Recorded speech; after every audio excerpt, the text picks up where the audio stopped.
இப்பொழுது எங்கள் பள்ளி மாணவர்கள் கேழ்வரகு, கம்பு, சோளம், துவரை, பச்சைப்பயிறு போன்ற பாரம்பரிய உணவு வகைகளை பற்றி அவர்களின் விளக்கம் கொண்டிருக்கிறார்கள்.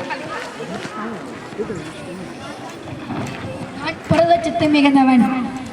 நான் உடல் வளர்ச்சிக்கு உதவுகிறேன். செய்து என்னை சாப்பிடலாம். அதிக ஆற்றலை தருவேன். உடல் வளர்ச்சிக்கு உதவுவேன். நன்றி. என் பெயர் கம்பே.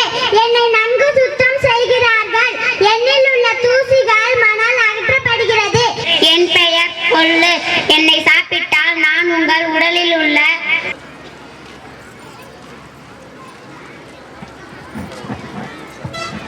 கடலெடுத்த நிலமணந்த கெழிலொழுகும் சீராரும் வதனமன திரைமுகனும் தனிக்கடலும் திலகமுமே அத்திலக வாசனை போல் அனைத்து.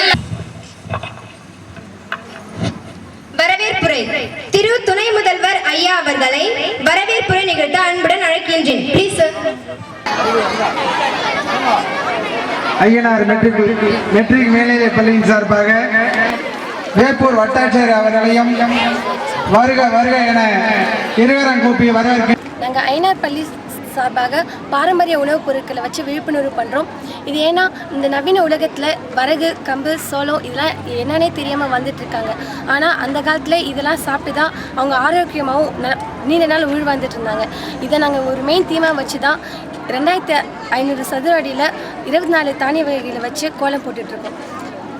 அப்புறம் பொங்கல் விழாவை முன்னிட்டு நிறைய விளையாட்டு போட்டிகள் வச்சு இந்த பொங்கலை நல்லா ஜாலியாக கொண்டாடிட்டு இருக்கோம்.